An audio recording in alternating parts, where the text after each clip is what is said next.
Assalamualaikum warahmatullahi wabarakatuh.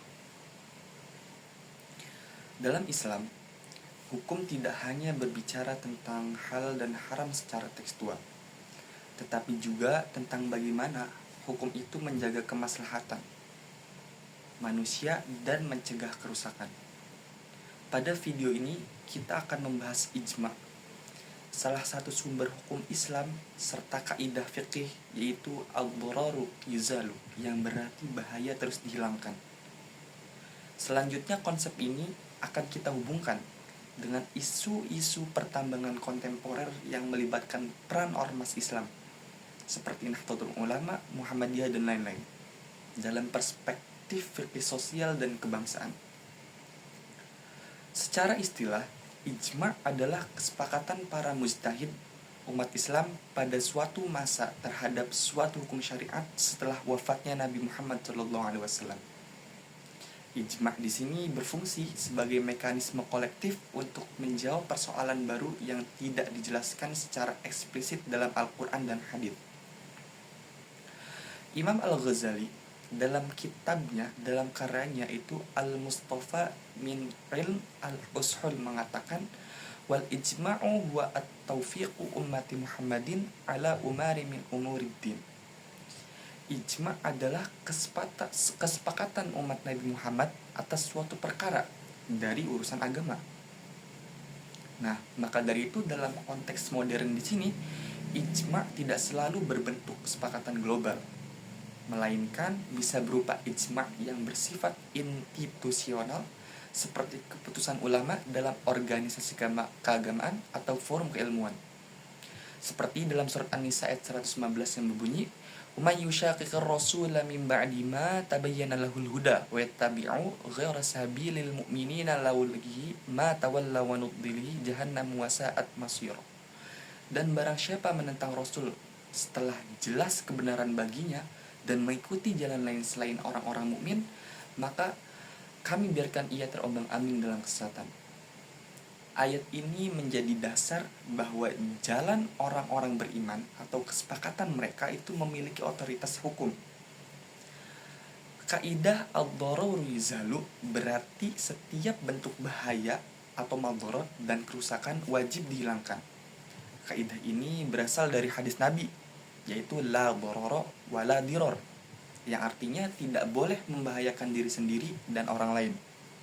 Hadis riwayat Ibnu Majah. Kaidah ini menjadi fondasi utama fikih lingkungan, fikih ekonomi, dan juga fikih kebijakan publik. Maka dari kaidah utama ini lahir beberapa kaidah turunan yang penting. Seperti pertama, ad-dhararu yudfa'u biqadril imkan, yang artinya bahaya harus dicegah semaksimal mungkin. Lalu yang kedua, ada yutahammal ad-dharar al-khas lil daf'i ad-dharar al-am, yang artinya bahaya kecil boleh ditoleransi demi mencegah bahaya yang lebih besar. Lalu ada kaidah yang ketiga itu idza ta'arrada mafsadatan ru'ya az-zamuma dhararan, yang artinya jika ada dua mudarat maka kita harus mengambil yang paling ringan. Nah, kaidah-kaidah ini sering digunakan dalam analisis kebijakan publik dan ekonomi sumber daya alam. Dalam beberapa tahun terakhir, isu pertambangan menjadi perbincangan publik, termasuk ketika ormas keagamaan seperti Nahdlatul Ulama dan Muhammadiyah itu dilibatkan atau diberi ruang partisipasi dalam pengelolaan sumber daya alam. Dalam perspektif fikih ataupun dalam sudut pandang fikih, tambang pada dasarnya itu hukumnya mubah karena termasuk pemanfaatan harta Allah di bumi. Namun status hukumnya bisa berubah menjadi makruh ataupun haram jika di dalamnya itu menimbulkan madarat, apalagi madarat besar. Seperti tambang itu kan mempunyai madarat yang besar, seperti kerusakan lingkungan, hilangnya mata pencaharian masyarakat, lalu ketimpangan sosial. Padahal Imam Ibnu Nujaim Al-Hanafi dalam kitabnya Al-Ashbah wal An-Nazair pernah berkata, wa idza ta'aradatil mafasidu zu'iya a'dhamuha dararan bi izkitabin akhfaha, Apabila dua mafsadat saling bertentangan, maka diperhatikan yang paling besar bahayanya dengan melakukan yang lebih ringan. Disinilah ijma' dan kaidah ad-dararu yuzalu berperan. Ketika ormas seperti NU dan Muhammadiyah melalui ulama dan struktur organisasinya melakukan musyawarah seperti kajian maslahat dan mafsadat dan mempertimbangkan dampak sosial mereka, maka proses tersebut dapat dipahami sebagai bentuk ijma' kontekstual.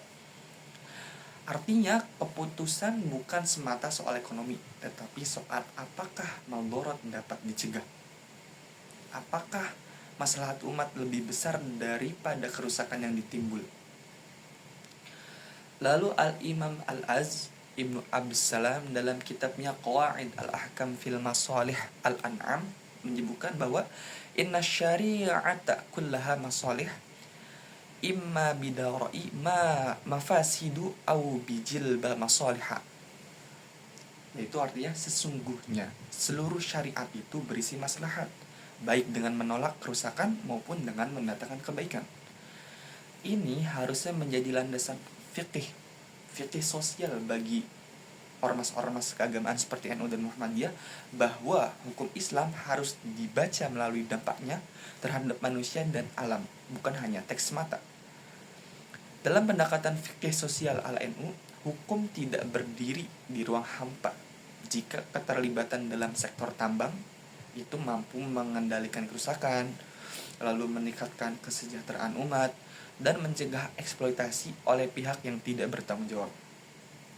Maka hal itu dapat dipandang sebagai penerapan kaidah seperti contoh menanggung madarat kecil dan mencegah madarat besar, selama pengawasan moral dan syariah tetap dijaga. Sebagai penutup, ijma' dan kaidah ad-dararu yuzalu mengajarkan bahwa Islam adalah agama yang solutif dan responsif terhadap realitas. Isu pertambangan seperti ini tidak cukup dinilai dengan hitam putih ataupun halal dan haram, tetapi harus dilihat melalui kacamata maslahat, keadilan, dan keberlanjutan. Semoga pembahasan ini menambah wawasan kita tentang bagaimana fikih Islam hadir dalam persoalan kebangsaan dan lingkungan hidup.